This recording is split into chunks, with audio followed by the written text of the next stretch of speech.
Michael. Monkey King sensed the divine aura coming toward him and spoke in surprise.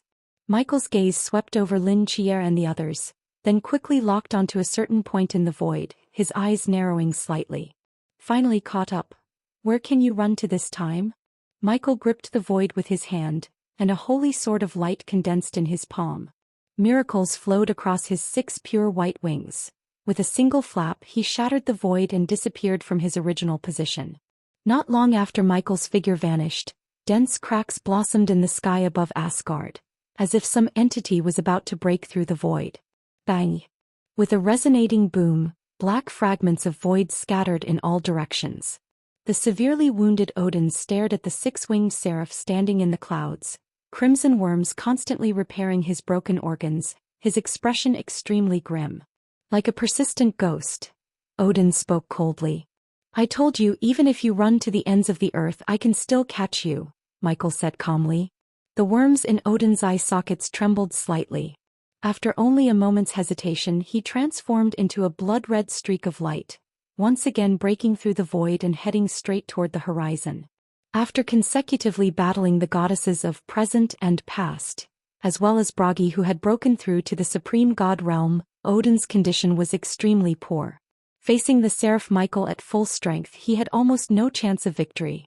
The 6 wings behind Michael gently fluttered, and a brilliant golden light streaked across the sky, closely pursuing Odin's figure, disappearing from everyone's sight in an instant.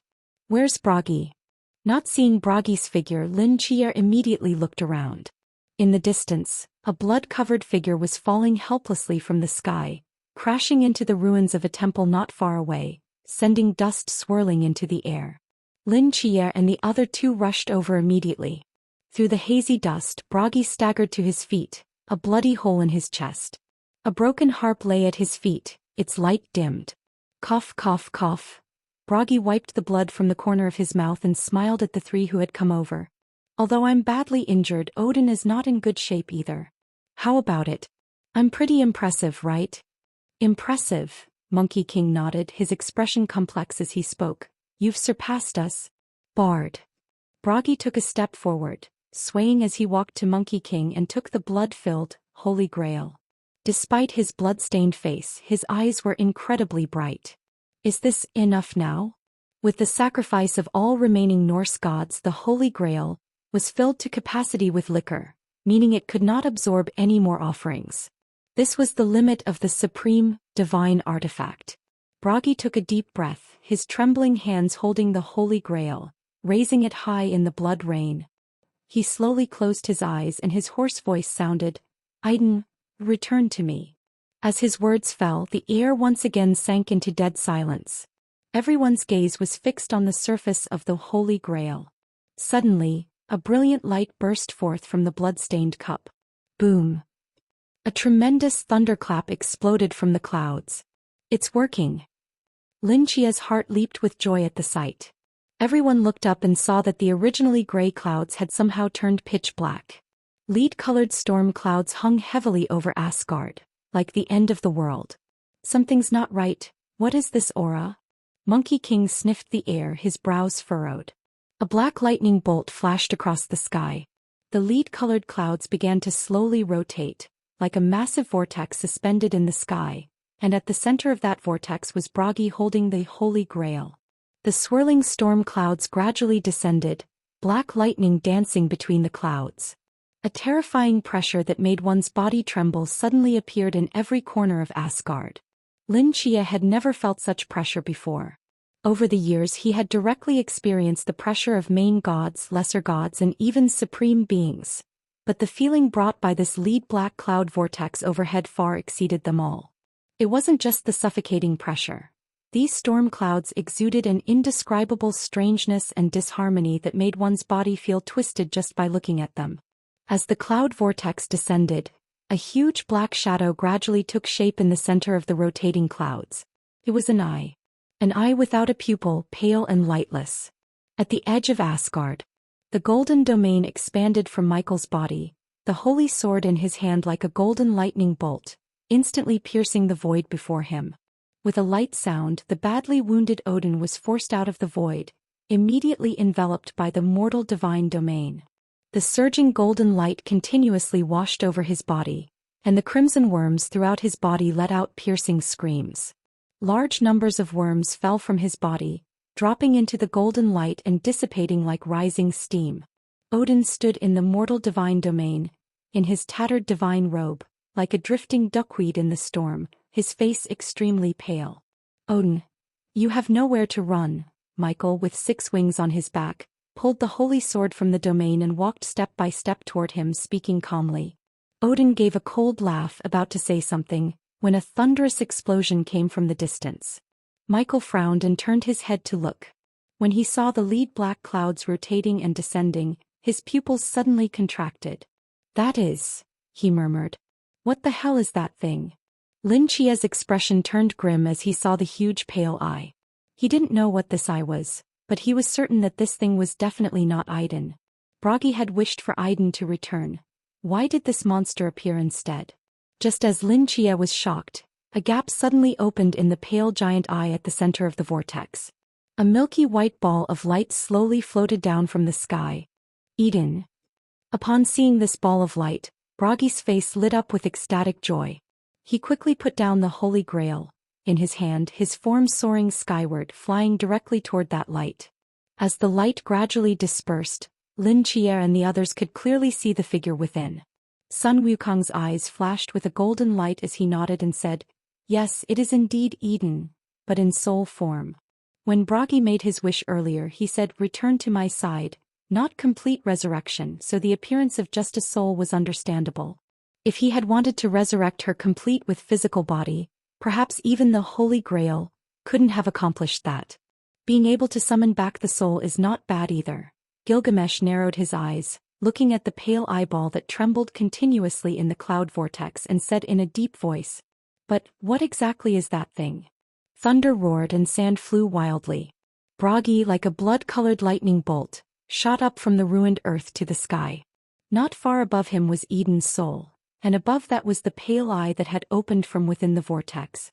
That eye looked at Eden's soul falling from within itself, and began to tremble violently. The black lightning entangled in the dark clouds danced wildly, like a furious beast hanging down from the clouds, rolling toward Eden's soul below, as if wanting to swallow her back into its belly. Dense, hideous cracks spread across the surface of the eyeball, instantly transforming into a strange pale giant mouth, biting toward the ground. In the gray world, the tiny Bragi and that huge mysterious eye both approached Eden in the center at the same time. "Get away." Seeing that giant mouth about to devour Eden's soul, Bragi's eyes exploded with boundless rage. Covered in wounds, he was like a frenzied beast with surging divine power rolling forth. He had come so far with such difficulty, had finally obtained enough sacrifices, had finally brought Eden back before his eyes. How could he possibly let this monster swallow her back? Bragi's speed increased dramatically, his form breaking through the void, instantly flashing above Eden's soul. His blood-colored robe fluttered loudly in the wind. He held his hands empty before his chest, as if gripping a harp that didn't exist, and plucked it forcefully. Clang clang. 2 bursts of blood light erupted from between Bragi's palms. At the same time, 2 crimson bloody gashes were cut into the surface of the pale giant mouth that was just within reach. The giant mouth in the vortex cried out in pain, and a sharp sound echoed throughout heaven and earth. Lin Chia felt his ears tighten, and 2 streams of fresh blood flowed from his ear canals. Everything around seemed muffled and sounds quickly weakened. He wiped away the blood from his ears, his pupils slightly contracting. This single shriek had instantly deafened his ears. Beside him, Sun Wukong also frowned and covered his ears, his eyes fixed on that hideous giant mouth, teeth clenched tightly. Even Gilgamesh in his soul state was affected, his form suddenly blurring before transforming into a beam of white light and returning to the divine mental hospital. But the most severely injured was Bragi, who was closest to the giant mouth. This shriek instantly tore apart Bragi's body. A mist of blood bloomed in the air, and the faintly flickering green divine power began to rapidly repair his body. But in the next moment that hideous giant mouth bit down, swallowing both the tiny Bragi and Eden's soul behind him. The world instantly fell into dead silence. Lin Chia's pupils contracted slightly. In his field of vision, Sun Wukong beside him roared something in sudden rage, then raised his golden cudgel and transformed into a beam of light rushing forward. Under the sky, the vortex rotated and the black lightning gradually dissipated. After swallowing Bragi and Eden's soul, that giant mouth in the vortex slowly retracted upward. The leaden dark clouds covering Asgard began to visibly fade. Whatever this monster was, it was about to leave. Even though Sun Wukong rode his somersault cloud at full speed toward the sky, he still couldn't catch up with its fading speed. Clang! Just as the giant mouth was about to retreat into the clouds, another deep harp sound came from within. A cold light slashed through the pale giant mouth from the inside, and from the gaping bloody mouth, a mangled figure holding a ball of light shot out like a sword. The blood-colored robe dyed the sky red. Bragi, with only half a head and half an upper body remaining, his eyes like burning gold, roared as he broke free from the giant mouth's grip, falling from the clouds to earth. The entity in the vortex, seemingly surprised that Bragi could escape, emitted another sharp screech, but its form had already begun to fade, slowly disappearing into the dark clouds. Crack! The dark golden Holy Grail, placed on the ground, suddenly shattered, as if an invisible hand had forcibly torn it to pieces. The fragments splashing from the broken Holy Grail cut Lin Chia's cheek, leaving a deep bloody gash, but he seemed completely unaware of the pain as he rushed at full speed toward the falling Bragi and Eden. Lin Chia called out Bragi's name but couldn't hear his own voice.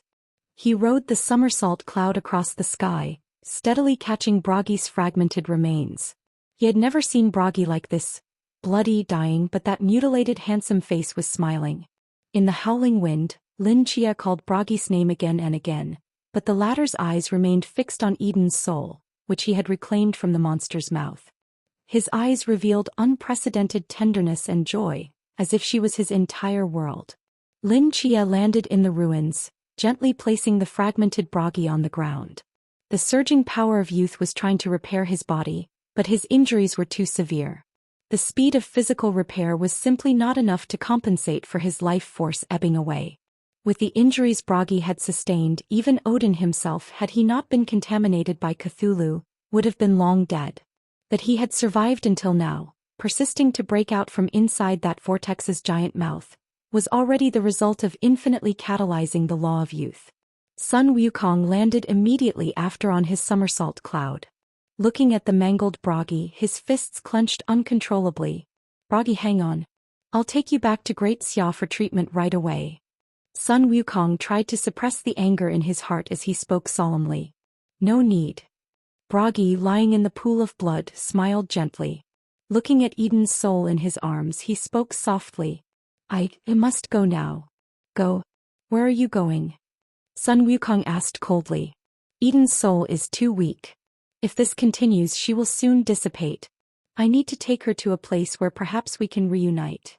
Bragi looked at Lin Chia standing nearby, his lips slightly parted, his voice echoing directly in Lin's mind. "I'm leaving, Director. We'll meet again in the future." As Bragi finished speaking, a hazy green light surged from his body, enveloping Asgard's essence like a gentle hand lifting Eden's soul. Under the watchful eyes of Lin Chia and Sun Wukong, this green light grew increasingly brilliant. When its radiance forced Lin Chia to shield his eyes, it suddenly dispersed, transforming into countless light green particles drifting slowly toward the sky. Sun Wukong stood motionless, watching these green particles gradually disappear. After a long while he murmured, "Where are they going?" Seeming to understand Sun Wukong's lip movements, Lin Chia remained silent for a moment, then wrote several large characters in blood on the ruins. "The Eternal Secret Garden, Fig." Above the churning waves, several figures were gazing at the emptiness in the distance, as if waiting for something.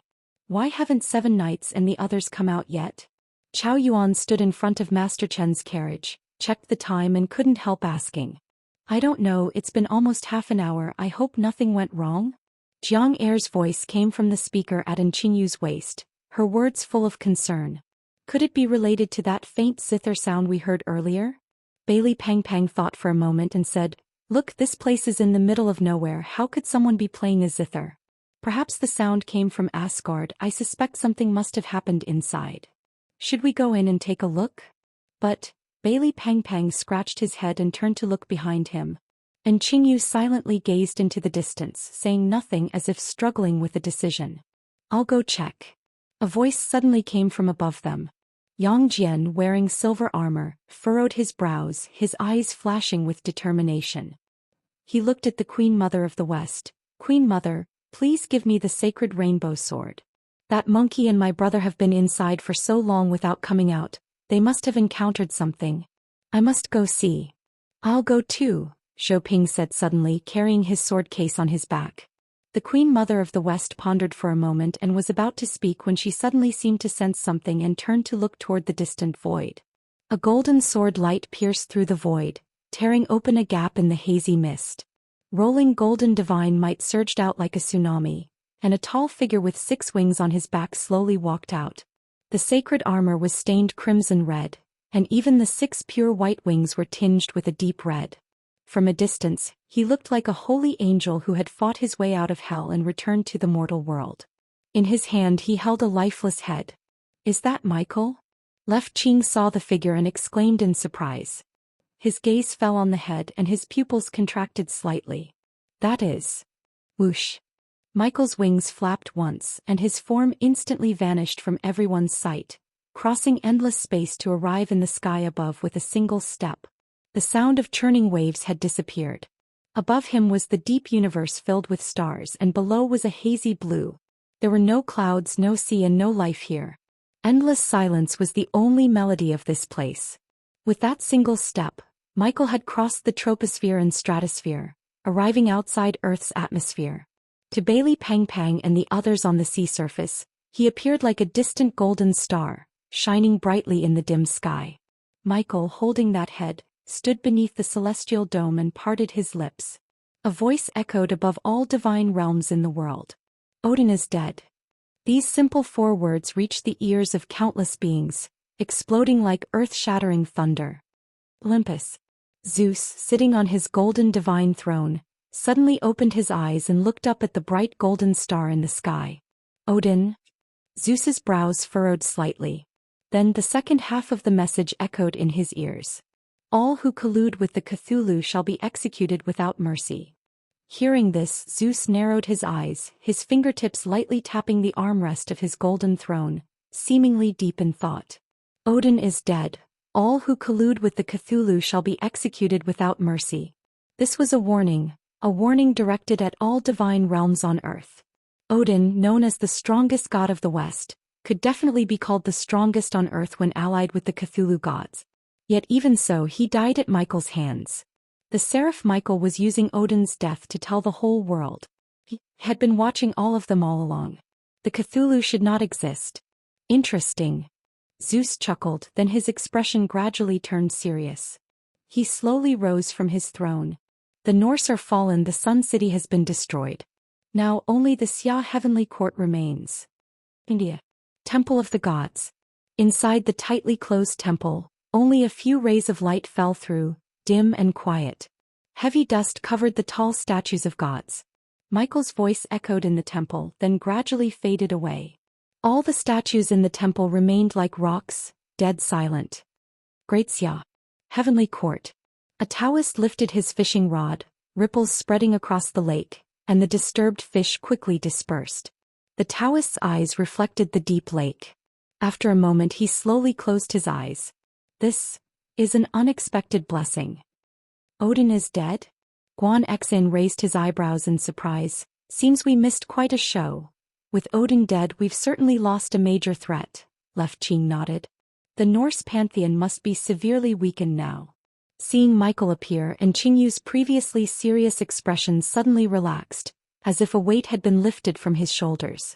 Don't worry, 7 nights is fine, and Qingyu said with certainty. After all, even Michael came. He wouldn't leave Lin Chia unprotected. As if to confirm Qingyu's words, a rainbow extended from the void, stretching directly toward the sea area where everyone was gathered.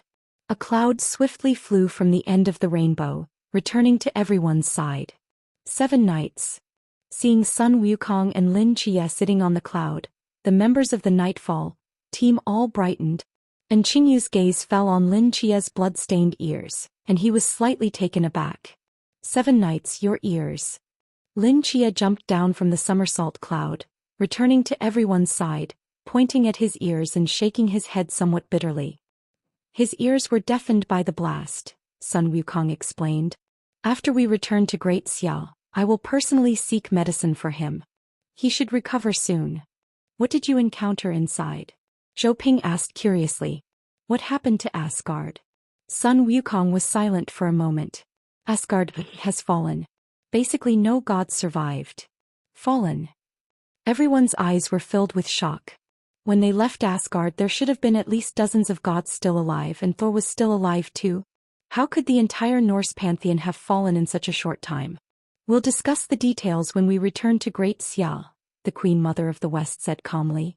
Let's go. The Queen Mother of the West waved her hand, and the Kunlun mirror in her palm rapidly expanded, carrying everyone's bodies and transforming into a streak of light that disappeared into the end of the mist. Great Wall of Daxia. The Kunlun mirror broke through the misty fog, silently approaching Daxia. Through the haze, the silhouette of the miracle wall could vaguely be seen on the distant horizon. Finally going home. Bailey Pang Pang stretched lazily. Lin Chia, his ears wrapped in white cloth, also let out a long sigh of relief when he saw Daxiao in the distance. A tide of fatigue washed over him and the tightly wound nerve finally relaxed. From Utopia, to the proxy meeting, to the king's treasury, and then to Asgard afterward. Lin Chia had been rushing through the mist for too long. The sense of crisis between life and death constantly loomed over his heart, leaving him physically and mentally exhausted. He hadn't felt it before, but the closer they got to Daxiao the stronger this feeling became. Seeing the Daxiao border in the distance, Lin Chia felt an unprecedented sense of security. Someone is approaching, said the Queen Mother of the West standing in the center of the Kunlun mirror. Her eyes narrowed as she suddenly turned to look in a certain direction, divine power beginning to surge within her body. Not just her, but Sun Wukong, Yang Jian, and Zhou Ping also looked toward the distance, ready to act at any moment. Lin Chia's heart skipped a beat. Surely nothing unexpected would happen when they were already at Daxiao's doorstep? Lin Chia and the others followed their gaze and saw a petite figure floating in the air outside Daxiao's border, seemingly hesitating and wandering. Looks like a Norse god, one that slipped through the net? Sun Wukong raised his golden cudgel, his voice gradually turning cold. Wait. Lin Chia recognized the figure's face and suddenly spoke up. I know her. As Lin Chia's muffled voice sounded, the many Daxia gods who were about to rush out stopped in their tracks. In the distance, Scotty also noticed their approach.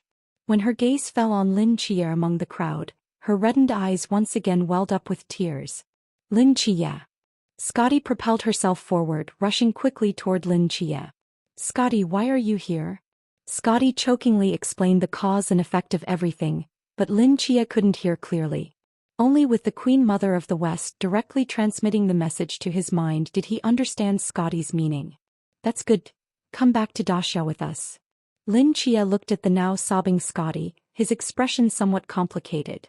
The sacrifice of Verdandi and Urd had secured the continuation of the future, which might be a good thing for the now extinct Norse mythology. Of course, this also meant that Jiaoan could be saved.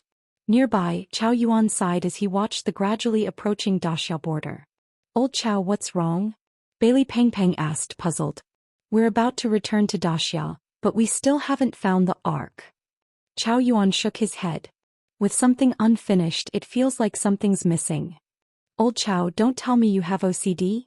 Bailey Pang Pang clicked his tongue. The Ark disappeared in heaven. Even if we wanted to find it, we wouldn't know where to look. Maybe Michael has already found the Ark, and is preparing to bring it back to Daxia. Just as the two were conversing, a voice suddenly came from beside them. Ark? Heaven. Zhou Ping hesitated for a moment, then lightly tapped his sword case. A small square box fell into his palm. Earlier, when passing through a sea area, I somehow entered an abandoned divine country which should be the heaven you mentioned and found this thing there. Take a look, is this what you've been looking for? Seeing this box, Bailey Pang Pang and the others couldn't help but gape. The Songnan City. The setting sun cast a pale golden light on the Peace Affairs office sign. The bustling street was filled with people hurrying home. Ding dong, welcome. The crisp electronic sound startled Suja, who had been dozing off behind the counter. We're closed. Please come back tomorrow if you need anything, Suja said while yawning. He glanced at the door and suddenly froze. A fierce gray dog stood at the glass door, making low growling sounds that seemed extremely aggressive. Behind the fierce dog, a black-haired girl entered through the door in the pale golden sunset. Her gaze swept across the shop, her eyes revealing memories and faint sadness. Wait, you look familiar. Suja carefully examined the girl's face, scratching his head vigorously, feeling he had seen her somewhere before. The girl scanned the surroundings, her gaze falling on Suja. After a moment of silence, she asked, "Who is the captain of Squad 136 now?" "It's Gan Yongyu," Suja blurted out instinctively, then came to his senses. "Are you also a night watcher? Which squad are you from?" "Gan Yongyu." The girl murmured this unfamiliar name, the disappointment in her eyes growing stronger. "I see." She turned and walked out the door. Watching the girl and dog disappear at the end of the road, Suja suddenly had a flash of insight. He rushed to the framed photo hanging on the wall and carefully examined it. "It's her." The face in Suja's mind overlapped with a face in the album and he exclaimed, "She's Si Xiaonan? A former member of Squad 136? Countless thoughts flashed through Suja's mind. Finally, he gritted his teeth and rushed out through the office door. He chased after the gradually disappearing figure, leaving the urban area. The buildings around became increasingly sparse, and the environment gradually became desolate. By the time Suja came to his senses, he had already reached a deserted suburb. Meanwhile, the girl's figure had vanished. "Isn't this near the Night Watcher's cemetery?" Suja recognized the place. Following his memory, he passed through the cemetery gates and gradually went deeper. Finally, he found the girl's figure again among a cluster of tombs. In the amber sunset, golden fallen leaves danced in the air. The girl sat alone in the cemetery, holding a tombstone in one hand, while forcefully carving something on its surface with the other. Crystalline tears slid down the tombstone's surface. As a gentle breeze passed by, her black hair floated lightly. Faintly, a soft voice reached Suja's ears. Ling Xian were home. On the bed, Bragi's eyelashes trembled slightly as he slowly opened his eyes. The rich floral fragrance entered his nostrils, quickly bringing his consciousness back from haziness. He stared blankly at the familiar wooden cabin ceiling above him, then suddenly sat up from the bed. Bragi looked around, seemingly confused. He looked down at himself, wearing clean and neat robes that clung to his skin. A subtle fragrance wafted from the fabric, giving him an inexplicable sense of peace. Bragi stood up, not bothering to put on shoes, and rushed to the door, his footsteps thumping on the wooden floor. With an old creaking sound, the wooden door opened. Whoosh! A gentle spring breeze, mixed with refreshing floral scents, rushed up to Bragi's face. His golden hair danced in the fragrant wind as his handsome face looked bewilderedly at the endless sea of marigolds before him. Countless pale yellow petals rose with the wind, like a golden wave, sweeping around Bragi before scattering up into the azure sky. He saw a graceful figure in the flower sea and his pupils contracted. In the sunlight, amid the pale golden sea of flowers, a gentle woman in a snow-white dress slightly turned her head. Those beautiful eyes looked at Bragi, smiling into a pair of crescent moons. "We meet again, Bragi." The fourth volume Symphony of Fallen Gods, with about 700,000 words, has finally come to an end. This word count was actually within my expectations, as there was indeed a lot of content to cover in this volume. The new and old kings of the capital, the new recruit training at Kunlun Mountain, the peach banquet at Kunlun Void, the heavenly venerables return to Great Xia, the battle of the monument, heaven and hell, and the departure of the cool guy, the emperor of domination, Utopia, the agents gathering, the king's treasury, killing Loki, destroying the Norse, slaying Odin, Bragi's wish. Up to now, most of the foreshadowing in this volume has been resolved. Si Xiaonan fulfilled her long-cherished wish. Bragi found his wife. Michael completed his mission. Sun Wukong returned to Great Xia. Everything has reached perfection. Ahem, except for a few heartbreaking moments. Doghead. As I've said before throughout this volume, not a single plot point was superfluous, and there was no padding or deliberately dragging the pace. I know this statement will surely provoke criticism from some people, but I can say with a clear conscience that I have no regrets. Some might think that since God Slayer has achieved some success, I would definitely try to drag out the story to increase the word count and earn more money. As I said in my previous book, a story should end when it's meant to end, and God Slayer is no exception. No matter how successful this book becomes, I will never forcibly extend it or slow it down, as that would be disrespectful to both the work itself and all the readers' bookshelves. According to my plan, this book still has 2 volumes left before completion. The main theme running through this volume is revenge. See Xiaonan's revenge against Loki, Bragi's revenge against Thor, Great Xia's revenge against the Norse who released the world-ending mist, the grievances of Tsongnan's destruction, the entanglements of the Norse father and brothers, and all the origins and causes from 100 years ago have come to an end with the conclusion of this volume. The next volume, which is the 5th volume of this book, will resolve all the major foreshadowing laid out in the previous 4 volumes. It's also a very important volume, marking the end of an era and the beginning of a new one, as well as serving as a prelude to the final volume. Recently, I encountered a writing bottleneck and spent a lot of time designing, planning, and adjusting my state, reducing my original 3 updates per day to 2. You may have noticed that I've been trying to restore the 3 updates schedule lately. Of course, I could use adjustment and planning as an excuse to continue with 2 updates until the end of this book, which would be much easier for me and would extend the update time, earning me a few more months of royalties. But after a period of adjustment, I've decided to restore the 3 updates schedule to ensure a better reading experience for all readers while maintaining better control over the pace. At this point, some people will surely say, "Your chapters are so short, what reading experience are you talking about?" I've only been writing books for a little over a year and I type slowly.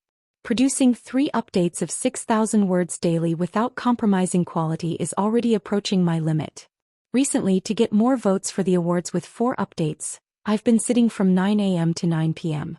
Excluding more than 3 hours for meals and rest, I spend at least 9 hours sitting in front of the computer every day, either conceptualizing or typing.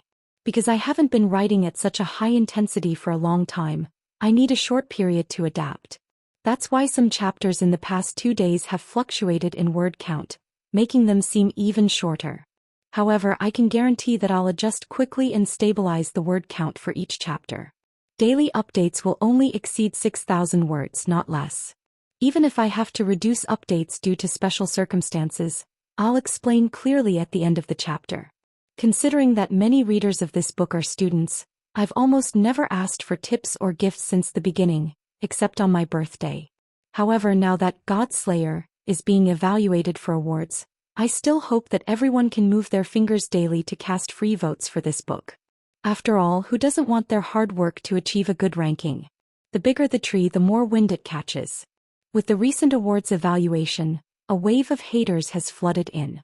I hope everyone won't be swayed by them. If it affects your reading experience, you can directly block the paragraph comments. Finally, I hope that with the joint efforts of myself and all readers, we can make this book better and better. The next volume, Who We Once Were, please look forward to it. As is the international custom, sending heart emojis to all my lovely readers. Upper capital. The golden fallen leaves swept across the new brick ground with the cool autumn breeze. In the courtyard house, Li Jinjin held a large broom, sweeping the golden leaves to one side, making rhythmic rustling sounds. Knock, knock, knock. The sudden knocking sound startled Li Jinjin. She put down the broom and quickly walked to the vermilion main door to open it. On the leaf-covered steps stood a familiar young man, smiling at her. Behind him was a petite girl with 2 colorful braids, curiously looking around. Instructor Lin?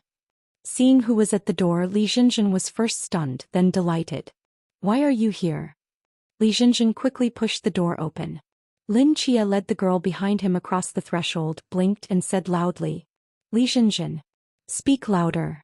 After returning to Great Xia, Sun Wukong immediately went to the Celestial Court to get medicinal herbs for Lin Chia to repair his damaged hearing. However, the sound that had ruptured his eardrums was so strange that the medicine's effectiveness was greatly reduced. His eardrums were healing much slower than expected, and now he could only faintly hear sounds. Since conventional medicine didn't work, Sun Wukong and Yang Jian went directly to the Supreme Virtue Celestial Lord to ask him to prepare medicine. However, medicine preparation takes time, so now Lin Chia could only lean in and barely converse with others. Seeing Lin Chia suddenly shout, Li Jinjin was startled. She looked oddly at Lin Chia's ears, seeming to understand something, and shouted back. Instructor Lin. Why have you come? No need to be so loud. I'm not deaf. Lin Chia rubbed his ears and said helplessly, I just completed a mission in the mist and was passing through Upper Capital, so I came to visit. Also, I'm taking Jialon with me. Instructor Jialon? Have you found a way to wake her up? Li Jinjin asked excitedly. Sort of. Lin Chia turned to Scotty, who was curiously looking around, and smiled. Let's go. The person I need your help to save is inside. Lin Chia led Scotty through the center of the courtyard house, walking straight to one of the rooms. When he pushed open the door, a subtle fragrance greeted them. On the bed lay a young woman in a blue Han robe, resting quietly. Her silky black hair cascaded down the edge of the bed like a waterfall. Scotty's gaze fell on that beautiful face with closed eyes, and her mouth opened slightly. This sister is so beautiful. Lin Chia stepped to the sleeping Jialon's side, gazing at her jade-like delicate face with complex emotions. It had been over half a year since the battle at Takamagara, and Jialon still showed no signs of waking. Time had not left any trace on her face. At this rate, she might sleep until the end of time. So, can you speed up her awakening? Lin Chia looked at Scotty and asked urgently. Scotty frowned slightly. She raised her fingertip and made a small gesture toward Jialon's body. Time suddenly accelerated on the bed. After thinking for a moment, she said uncertainly, This sister's body seems to be consuming time? More or less. Lin Chia recalled Jin Yan's description of her condition and nodded. She's using time to complete the immortality within her body to break through to the divine realm, but this process takes too long. I hope you can accelerate it so she can wake up sooner. Jialon needed time to break through to the divine realm, while Scotty was a deity who controlled the flow of time. Having her accelerate this process was like a form of feeding, which theoretically could wake Jialon up in a short time. It's possible, Scotty sensed carefully for a moment. However what? However, she needs too much time. At the natural flow of time, she would need at least several hundred years to complete this process. Even I can't compress that time too much. How long can you make it? Accounting for the time needed to recover my divine power, this process would still take at least 2 years. 2 years. Lin Chia frowned. Compared to hundreds of years, this was much shorter but still seemed too long. What if we solve the divine power consumption problem? Lin Chia remembered Yang Jian telling him about a spring in the celestial court that could greatly accelerate divine power recovery. If they placed Scotty by this spring, it should solve the problem of rapid divine power consumption. Since he had done undercover work for Great Xia in Asgard and opened the Rainbow Bridge for them, such a great achievement should make borrowing the sacred spring no difficult matter. If I don't have to worry about divine power consumption and can accelerate from morning to night. Scotty tilted her head and thought carefully. 3 months. No, 2 months would be enough. 2 months. Hearing this answer, Lin Chia's eyes quickly brightened. Great. I'll handle this. Thank you for your help with the rest. Lin Chia asked Li Jinjin to take care of Scotty and left the courtyard house alone. Although he had promised Scotty she wouldn't need to worry about divine power, he currently had no direct way to contact the celestial court. After hesitating for a moment, he dialed a phone number. After a brief dial tone, Left Qing's voice came from the other end. Hello. Hello. Commander Left, I have something. Pair of kings. Pair of twos. Bomb. And Qingyu lightly tossed his last 2 cards onto the table, smiling at Bailey Pang Pang and Chao Yuan, whose faces were already covered with paper strips. He raised his eyebrows slightly. Sorry, I won again. I told you we shouldn't play cards with Qingyu. His calculating ability is too abnormal. Bailey Pang Pang threw his large handful of cards on the table, somewhat frustrated. Are you sure it's about calculating ability? Chao Yuan glanced behind him at Jiang Er, who was floating in mid-air. I feel like the 2 of them might have seen all our cards. Jiang Er blinked innocently and turned her head away as if nothing had happened. Creak. As they were chatting, the door opened and Lin Chia walked in from outside. How did it go, Chia? Can Jialan wake up? And Qingyu stood up and asked. Yes. Lin Qie nodded. I've asked Commander Left for help. He will contact the Celestial Court for us. If all goes well, Jialan should wake up in 2 months. Hearing this, everyone's faces lit up with joy. What do we do next? Did Commander Left give us any assignments? Not yet. Lin Qie seemed to recall something, his expression a bit strange. I also asked Commander Left on the phone and he just told us to stand by. It feels very mysterious. Isn't that a good thing? Chao Yuan lazily sprawled on the sofa. Sun City and Northern Europe have been destroyed and Olympus just failed in their attack on Great Xia a few days ago. They won't return anytime soon. Only the Temple of Gods in India remains. Great Xia is very safe now and war won't break out in the short term. We also have time to enjoy our vacation. Lin Qie recalled the tone of Zhuqing on the phone just now and sighed deeply. I hope so. Qie, there seems to be someone looking for you outside. Ghost Jiang Air passed through the wall, extending half of her body and said to Lin Qie. Looking for me? Lin Qie pushed the door open to look outside and saw a girl with a gray evil dog on the building opposite, looking down in this direction. See Xiaonan, Lin Qie murmured, then turned to tell the others. You all continue, I need to go out for a while.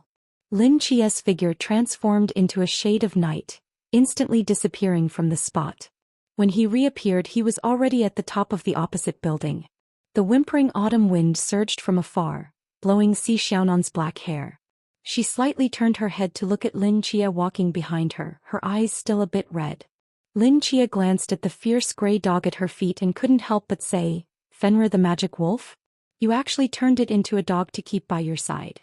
Its original form is too large. Entering Daxia rashly would cause panic. Si Xiaonan reached out her hand and gently stroked Fenrir's head, which immediately retracted its fangs and lay down obediently. You've already been back to Tsongnan? Yes. Si Xiaonan paused. I carved a tombstone for Leng Xian in the Night Watchman Cemetery in Tsongnan, and also paid respects to the deputy captain. Lin Qie's eyes slightly contracted, his expression quickly dimming. After a long silence, he sighed deeply. On his way back to Daxia, he had heard the news of Leng Xian's death, and still couldn't accept the fact that he had died in battle. In his mind, he recalled the cold figure who would slam a gun on the table just to save him a piece of braised pork in the basement of the office years ago. In the dead silence, Si Xiaonan was the first to break it. Old Zhao and Captain's tombstones were carved by Hong Ying, the deputy captain's tombstone was carved by you, and Leng Xian's tombstone was carved by me. Si Xiaonan looked at the gradually sinking sunset in the distance and slowly said, Qie, if someday I also die in battle, my tombstone I'll entrust to you.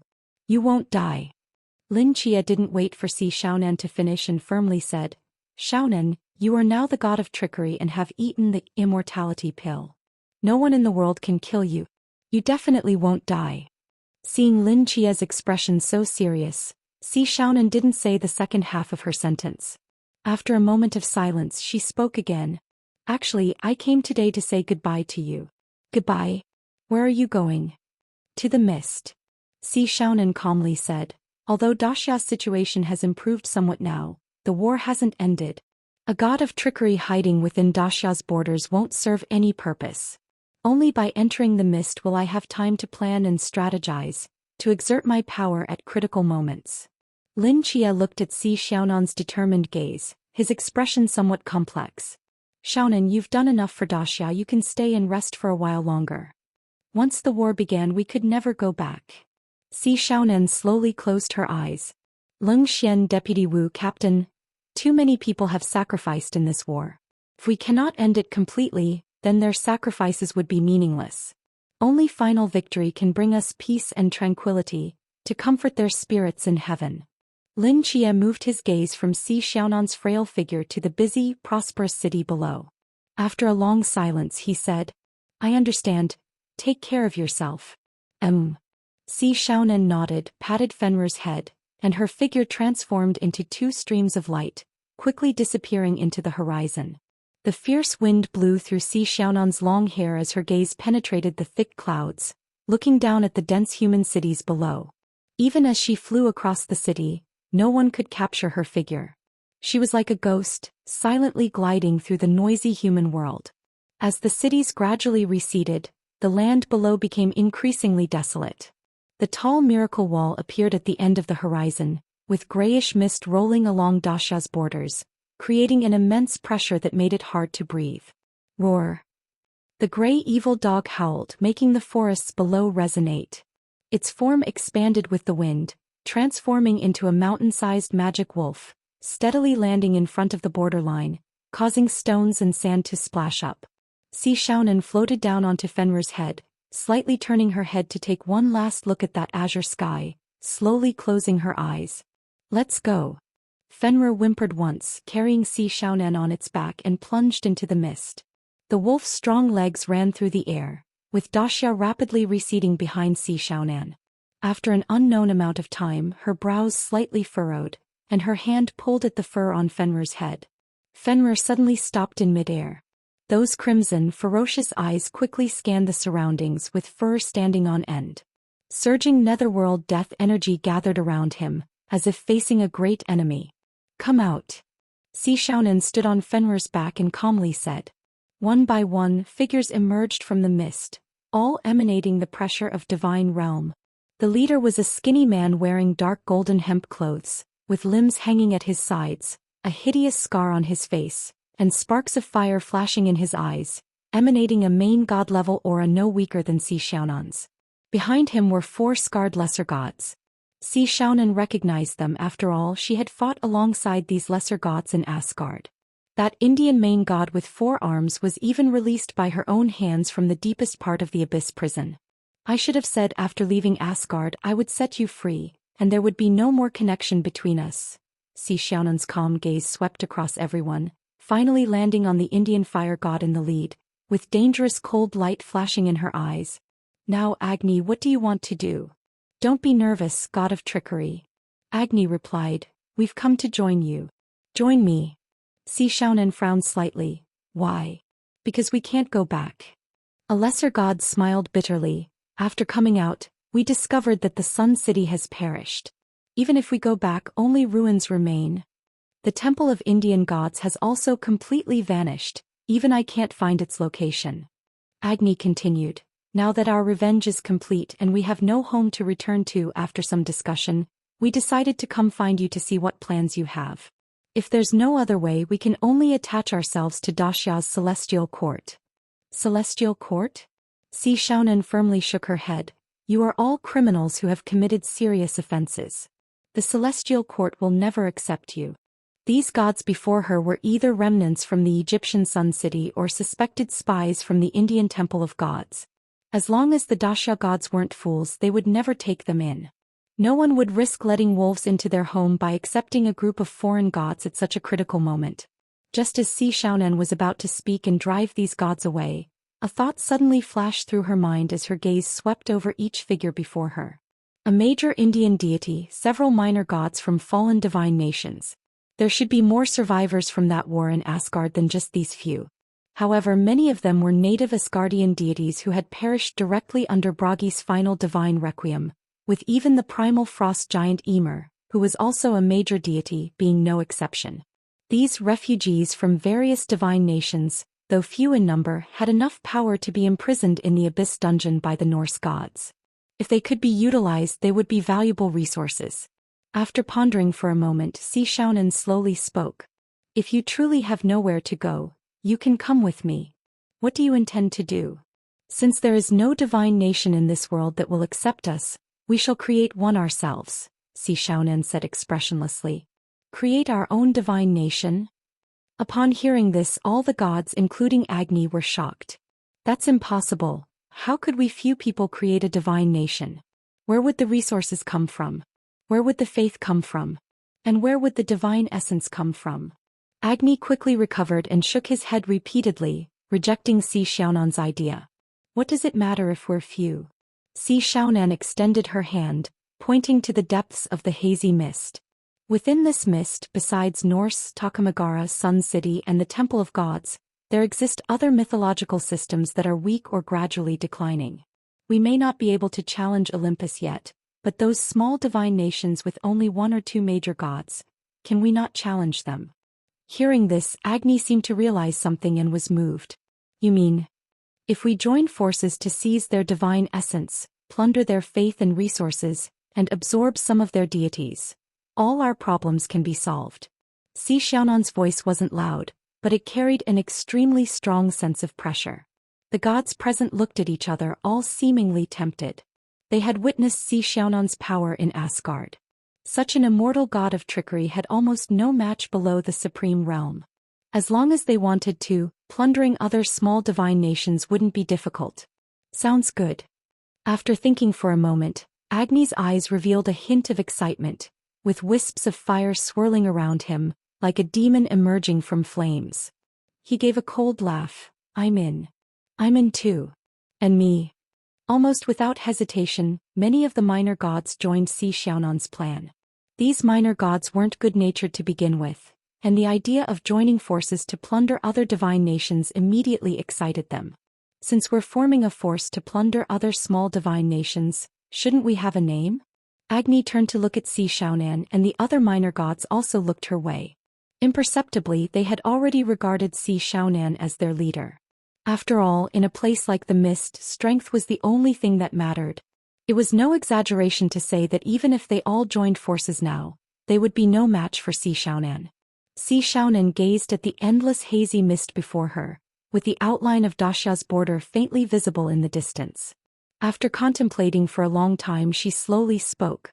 Then, let's call ourselves the Hidden Gods. Several days later. Beijing City, nightfall, team's temporary residence. Chao Yuan, Bailey Pangpang and Jiang Er gathered around the table, nervously swallowing.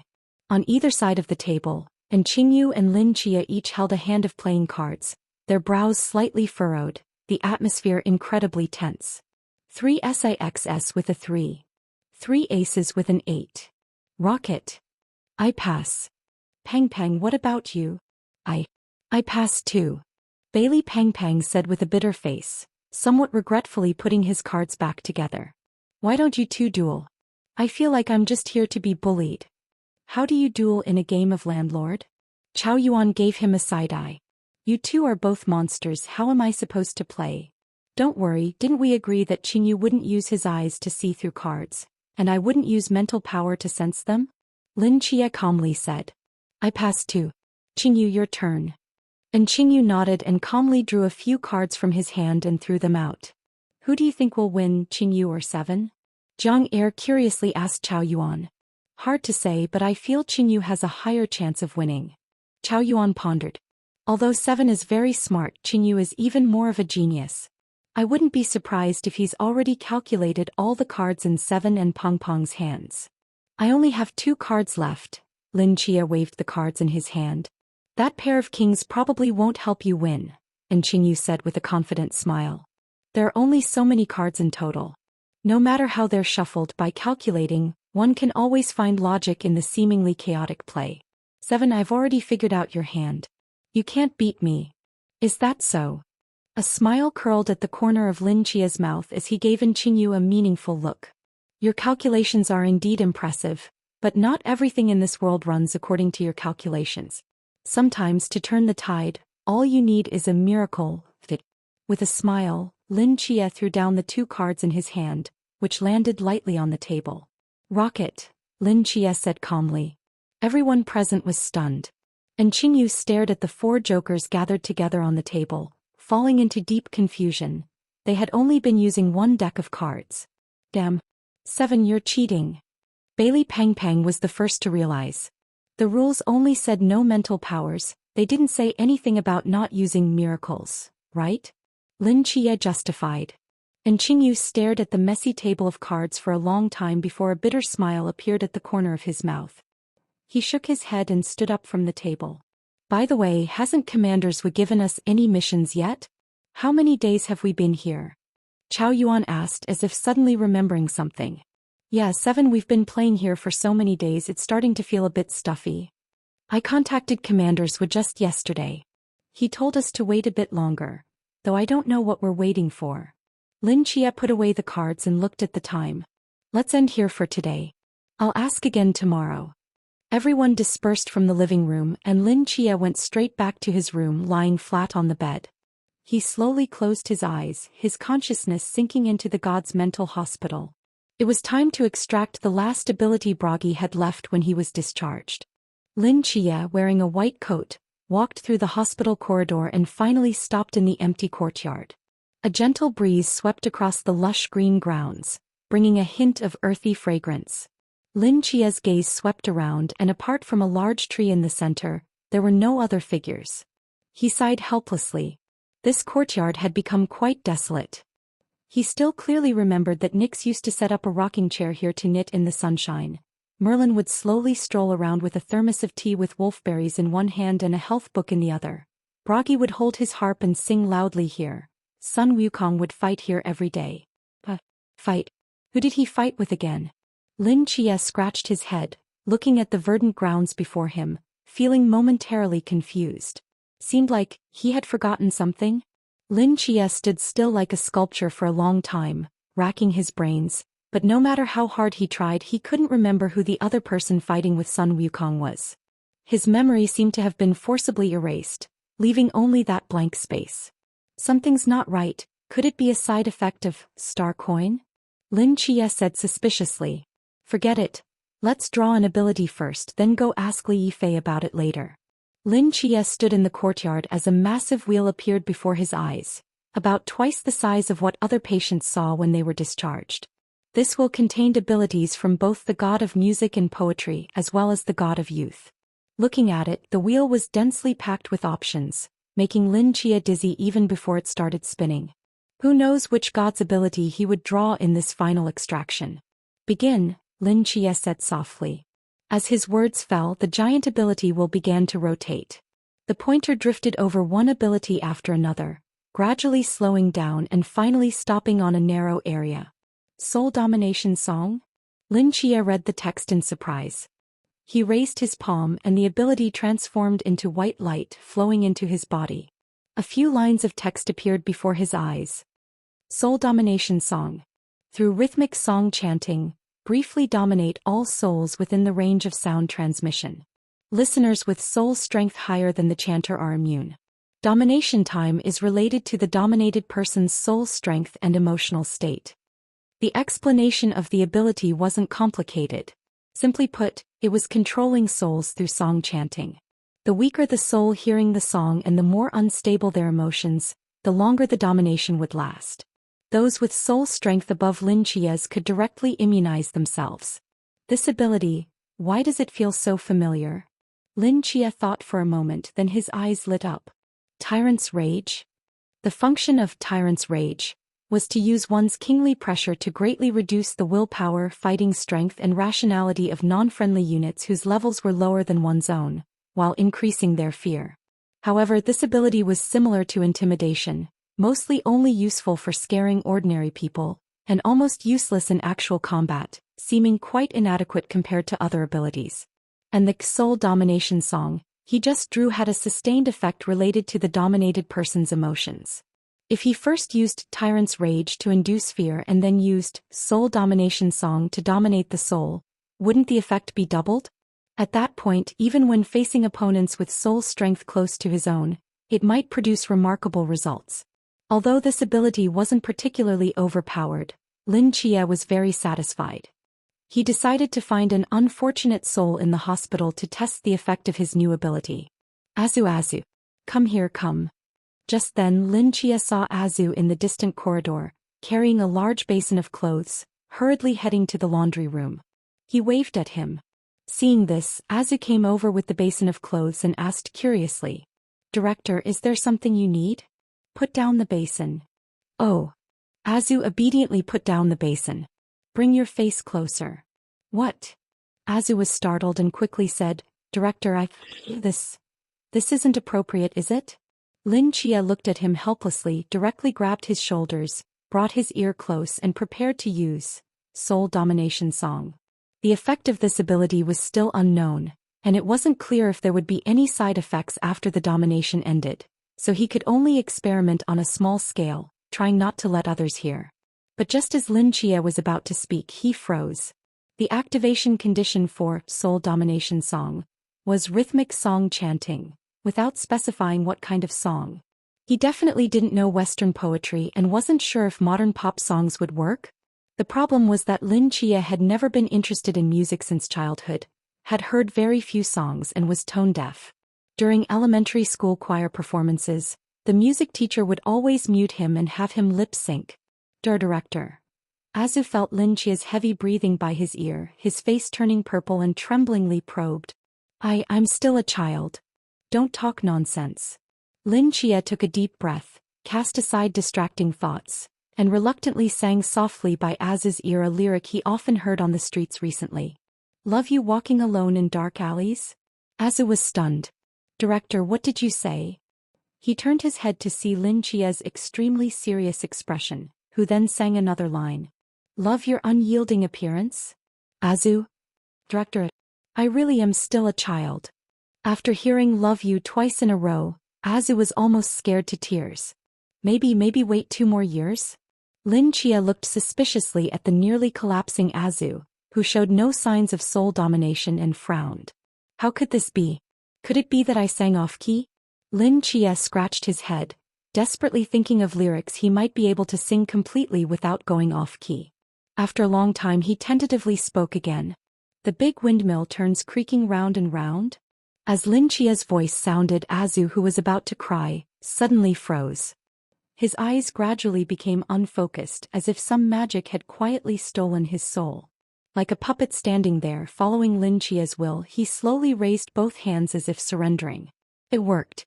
Lin Chia's eyes lit up. In his perception, Azu's soul suddenly became clearly visible, with invisible threads entangling in Lin Chia's mind. As long as he gave a command, Azu would immediately respond. Under Lin Chia's control, Azu's limbs began to sway in a very uncoordinated manner, as if dancing, or like a drowning person frantically splashing water to save himself. Lin Chia's smile grew increasingly thick as he familiarized himself with how to dominate Azu's soul, his sneaky singing echoing in the courtyard. The scenery here is so beautiful, the sky is beautiful, the ground is beautiful, and there are happy little friends together.